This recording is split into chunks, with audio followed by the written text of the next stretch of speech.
n'iki ushaka gukora, cyangwa se what is your what, vision yawe ni iyihe, n'iki ushaka gukora. Ni ukuvuga ngo abantu benshi mushobora kuba muvuga mutenda ikintu ushaka gukora, abandi ukavuga uti hari passion ni ukuvuga ngo hari ikintu nifitemo muri jyewe, nkunda guteka cyangwa se nkunda gukora bino bintu, kubera ko rero ari passion ufite ukumva urashaka kugikoramo business. Abandi nawe hobby, hari abantu bafite hobby nko kujya kuri internet, bajya kuri internet ni hobby yabo, birirwa bakora ibintu, wari uzi ko ibyo bintu ushobora kubibyazamo nayo business. Hanyuma rero handi naho ikindi handi ushobora gukora igitekerezo cya business ni muri skills. Nk'abantu bagiye ku ishuri bakiga ubuloya, bakiga iki, umuntu ashobora gufungura practice ye y'ubuloya kubera ko ni skills afite. Cyangwa se abandi bantu murabizi ko twabahaye ama website menshi ushobora gukuraho skills, nk'umuntu ukora computer na gukora website ashobora kwikora ka business ke ka web designs ku ruhande. So ushobora gukura business idea muri skills ufite. Ikindi nacyo abantu benshi batazi, ushobora gukura business idea muri need muri community yawe. So bivuze iki? Ushobora kureba ahantu uri ukabona niba bakeneye tuvuge umuntu basemurira ushobora gutangiza services cyangwa se business isemurira abantu, kubera ko ahantu uri abantu barabikeneye, cyangwa se niba ureba ugasanga ahantu uri bakeneye ikintu runaka. Icyo nababwira ni uko business itera imbere kurusha izindi ni business ikemura ikibazo cyangwa se ikemura need y'ahantu iri. So reba niyo mpamvu nababwiye ni abajene mushobora kuba muri ahantu hatandukanye, cyane muri Afrika. Ubu ngubu hakenewe digital marketing. Ni murebe ukuntu mwafasha abantrepreneur bamwe na bamwe cyane baba bakuze, ukuntu mwabakorera kwamamaza online. Iyo ni need ushobora kwibyazamo business. Ni ukuvuga ngo iyo umaze kugira idea ya business yawe ushaka gukora, ukayimenya runaka, tuvuge ndashaka gukora amandazi ndashaka gukora isambusa, cyangwa ndashaka gucuruza icyayi, umuntu uriho uramfirima we kundi igikoma, ugashaka gukora business y'igikoma. So ni ukuvuga ngo ibyo bintu byose iyo umaze gudetermininga ntuzaya vision ikintu ushaka gukora,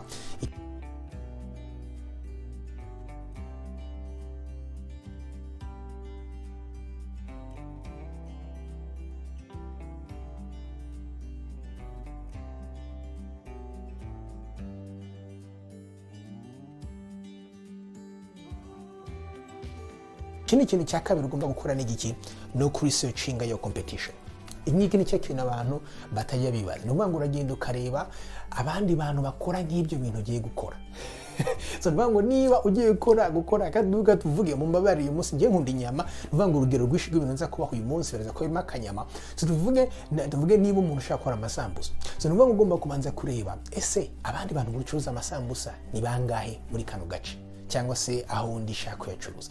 Hanyuma ukabanza ukamenya abaribo, ukanamenya n'amafaranga bacuruza isambusa. Hanyuma ikindi kintu nacyo ukanajya rimwe na rimwe naho bari, ukicara ukareba ese uyu muntu ucuruza amasambusa ashobora agira abakiriya bangana bati, ukareba traffic uko imeze. Cyangwa se niba ushaka gucuruza icyayi ukagenda ukicara ugakomanda nawe icyayi muri iyo restaurant, ukareba abantu bagura ibyayi uko bangana. So icyo ngicyo ni ikintu gikomeye cyane. Ugomba kubanza kuresearchinga iyo competition, ukabanza ukamenya ni bangahe, ukabanza ukamenya ni nangahe bagurisha izo products cyangwa se izo services, ukabanza ukabimenya. Harimo abantu bajya bambwira ati genda shaka kuri iyi business, hahita mubwira ariko uribaza competition ufite competition irenze, iyo si business nziza. So rimwe na rimwe hari igihe just tugera kuri step ya kabiri ugahita usharinga down, kuko wamaze kubona ko nubwo igitekerezo ufite wumva kigushyushyemo, ari passion cyangwa se ari hobby, ari ikintu ukunze, ariko competition ni nyinshi ku buryo iyi business itazasurviving.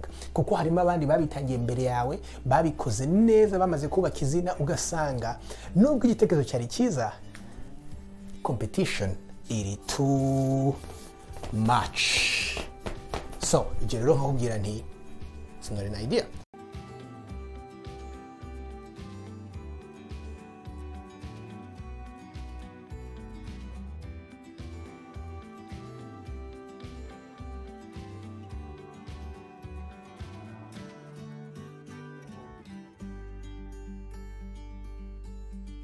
no step ya gatatu rero ugahita ugera ahantu ukora business plan. Business plan ni ijambo abantu benshi bumva bakumva baragize ubwoba ati si binini. Ahangaha ndavuga just a small business plan. Naga business plan ushobora kwikorera wowe n'umushiti wawe cyangwa se wowe n'umugabo cyangwa umugore wawe umufriend mwicariye ukagakanika ku just kuri page imwe. Ngiye kubigisha ukuntu bagakora karoroshye cyane nta muntu umwe utagakora. Hari official business plan ibara ama page nka 20 iyo ngiyo wenda washakisha umuntu wikwandikira niba banki yigutumye cyangwa se ahantu ushaka ideni. Ariko akangaka nakabe kugira ngo urebe niba iki gitekerezo cyawe ugiye gukora aricyo. Kandi ikindi nacyo nababwira nuko twebwe hano dufasha abantu kuba bakwandika a good official business plan ushobora gukoresha usaba ideni. So let's go. So ikintu cya mbere rero ubanze gukora urabanza ukamenya yo market. Niba ugiye koko tuvuge muri business y'ibyamazu urabanza ukamenya market yawe uko imeze aho hantu ugiye kugera. Ugomba kwiga market ukamenya ukuntu ibintu bigura muri uwo mujyi ahantu igiciro kigeze abakiriya bahari. So ugomba kubanza kumenya. Ikindi cya kabiri ukamenya your targeted customers. Ngiki ni ikintu gikomeye cyane. Your target customers nuvuga ngo twibuke twize competition abanje kumenya competition yawe. Hanga rero ikintu ugiye kureba urabanza ukamenya abakiriya bawe. Ese ni bande bakiriya nzagira? Ni bande? Ese urakora business izareba abakiriya gusa abanyafrika? Ese urakora business izareba abakiriya gusa abagore? Tuvuga ni gucuruza imyenda y'abagore. Icyo gihe urumva targeted customers yawe ni abagore cyangwa se abakobwa. So tuvuge ni gucuruza inkweto z'abagabo ubwo n'abagabo. So urabanza ukavuga uti ese cyangwa niba ugiye gukora nkatwe tubana mu mahanga ugakora akaduka cyangwa se iduka ry'ikinyafrika, icyo gihe iyo targeted customers abari abanyafrika ukabanza ukamenya iyo targeted customers. Hanyuma ikindi nacyo mwibuke ko twavuze competition. Urabanza rero ukaza ugakora iki ukavuga uti competition njye nayibonye, hari abandi bantu bacuruza nk'ibyo ncuruza cyangwa se bakora nk'ibyo nkora, ariko niki ngewe nakora your uniqueness. So you set your uniqueness on the market. Ukavuga uti ngewe nubwo bari abakora ibi bagakora ibi ngewe nzakora bimwe ngiye kora nk'ibyo ariko hariho kano karusho. Ilifo kushiraho akarusho kagutandukanya na ya competitors. So no kuvuga ngo urugero, so niba ushaka gukora amazambusa ukabona abantu baba barayakora, ese isambusa yawe uzashiramo isukari kundi akabara akarusho. So uba gucura makantu kagutandukanya na marketplace. So you need uniqueness. Hanyuma ikindi nacyo ukiga your customers, ukiga abakiriya bawe. Kubera icyo navuze kubiga kandi bakaba bagarutsemo, nivuga ngo abakiriya bagomba kubikora bameze kuko buriya musarebe abazungu bameze kimwe nk'abanyafrika cyangwa se abagabo bameze kimwe nk'abagore kandi abagore bameze kimwe nk'abana. Ngiye nk'ubu mbabwiza ukuri umpaye ikintu ubundi nkamenya abakiriya banjye uko batekereza, ndabiga nkabasoma nkamenya neza. Iyo nabamenye nzi ukuntu nacuruza ikintu ku mugore, nzi ukuntu nacuruza ikintu ku mugabo. So ibyo ubwo niyo mpamvu ugomba kwiga neza your customers. Very very very important. Hanyuma ikindi kintu nacyo ukaresearchinga demand, kuko VIP iyi niyo nkuru wenda mishora ko ngufitiye. Nubwo iyo business yawe ushobora kuba umwishyuye wikunze ari passion cyangwa se ari hobby, hari igihe wasanga idafite demand. Harimo nk'abantu bazamura ati ngiye nkunda gucuruza imyenda y'abana cyangwa ngiye nkunda gukora bino bintu. Yes, urabikunze ariko si bifite demand. Niyo kintu kuko utabana bahari muri Afrika ni benshi cyangwa se abana bari hano ni benshi nayigurisha abana, ariko icyo utazi neza iyo wakoze iyi analysis y'aba customers bawe wahita umenya ko abana sibo bakiriya bawe my friend. Abakiriya bawe ni bande?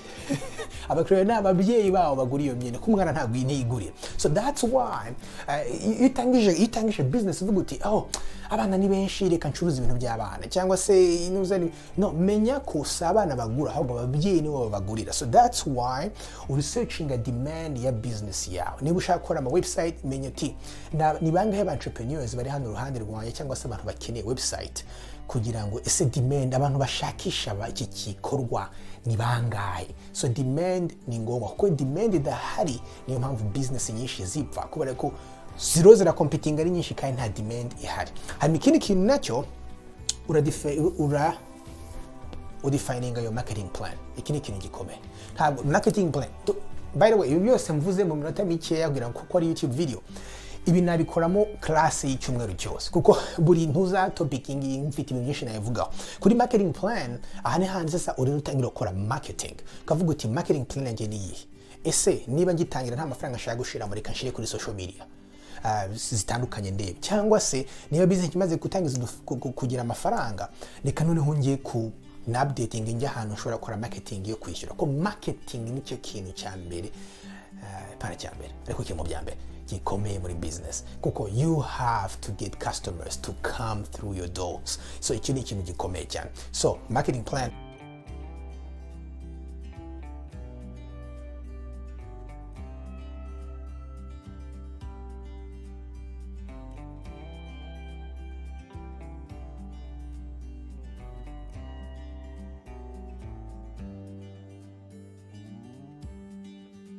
ngira kureba rero startup cost. Igihe kintangaza cyane iyo umuntu ambwira ngo urashaka gutangiza business nk'amazi soke startup cost yawe nayo cyangwa se amafaranga bizagutwara ugasanga umubare ntawuzi. Uwo mubare ugomba kuba uwuzi bizantwara 5,000 bizantwara 10,000 bizantwara 15,000. So startup cost iba ari iki? Ibirimo rent tuvuga niba uzarentinga office cyangwa se ahantu uzakorera. Hakaba harimo na payroll. Payroll is very important. Nuvuga ngo niba uzakenera umwana wicara muri iryo duka agacuruza iyo mineke cyangwa se niba iyo ntuze zacuruza kagira iki uzakenera umukozi uzahemba.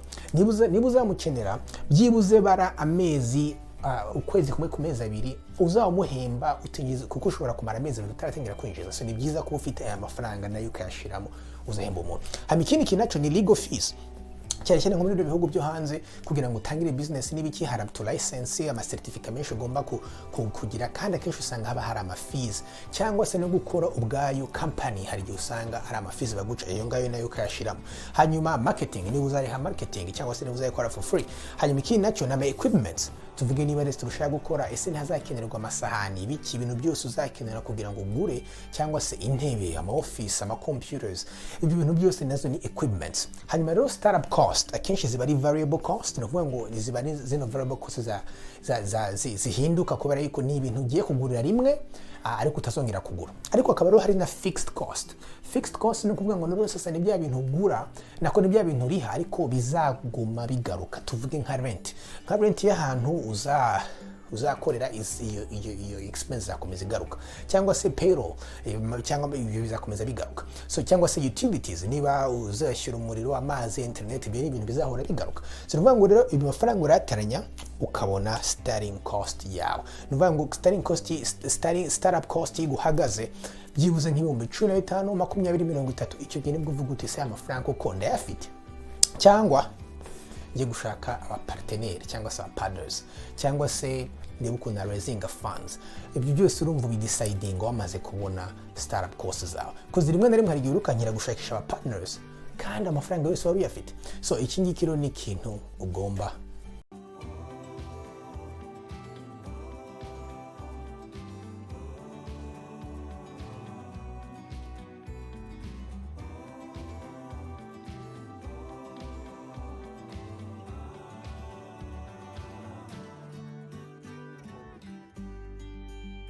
you need a break-even analysis. Ugomba gukora icyitwa break-even analysis. Iyi break-even analysis kivuga no kuvuga ngo ese na amafaranga ngahe ngomba gukorera buri kwezi kugira ngo nahomba. Ugomba kuyamenya. So iki ngicyo ni gute bayikalikira. Ubungu hari break-even analysis zitandukanye. Hari imwe ya real estate, yindi yama companies cyangwa se ama business akora ibya services, hamwe n'indi kuri ibintu by'ama products. Uyu munsi rero ndakora ibyo ama products ko sinazivuga zose ngo nzazirangize kireka nkoze seminar. Ariko rero so witonda hari ikintu ugomba kubanza kumenya fixed cost. Tuvuge tuvuge tugiye gukora kuri urugero nka restaurant. Reka tuvuge yuko uyu muntu afite restaurant acuruza lunch cyangwa se ibiryo bya saa sita amasahani. Reka tuvuge yuko uyu muntu ahantu amasahani nako rent y'ahantu akorera umuriro n'amazi ibintu byose biteranije yishyura harimo na internet n'ibiki byose tuvuge ko ari ibihumbi 4 by'amadolari. No kuvuga ngo nuvuga ngo 4,000 by'amadolari buri kwezi. Aha ngaha harimo n'amafaranga yahemba abakozi. Nuvuga ngo izi ni fixed costs. Monthly fixed cost ni 2,000. Noneho tuvuge yuko ipla imwe y'isahani aratekereza kwigurisha amadolari 10. Okay. Hamaroro ikindi ugomba gukora ni ukora creating a variable cost. Variable cost ni hahandi uvuga uti ese kugira iyo sahani kugira ngo izaba isahani na amafaranga y'ibizaba byamutwaye. Harimo amafaranga kujya kugura umuceri yo kujya kugura ibitoki yo kujya kugura itomate yo kujya kugura iyo nyama. Ese ibyo kubirangura nako cyangwa kubigura mu isoko akabiteka n'amavuta ukashiramo n'ibiki byose byibuze iyo sahani yamuhagarara nkangahe. So tuvuge ko byibuze ari nk'amadolari 5. So murabona ni uko uyu muntu ku ipla imwe ya lunch cyangwa se ku ipla imwe y'ibiryo yunguka amadolari angahe? 5. So nivuga ngo iyi niyo twita margin cyangwa se margin per unit. So nikuvuga ngo margin yiwe urabona ni amadolari 5. Niyo yunguka amadolari 5 ugeranije kuri buri sahani. Break even analysis rero nuko uragenda ugafata ya mafaranga uzajya usohora buri kwezi kugira ngo business yawe igume ifunguye, ayabakozi, rent n'ibiki byose, ukagabanya n'iki, ukagabanya n'inyungu ku ipla imwe cyangwa se inyungu ugira ucuruje ikintu kimwe uracuruza. Bivuga ngo muri case dufata 4,000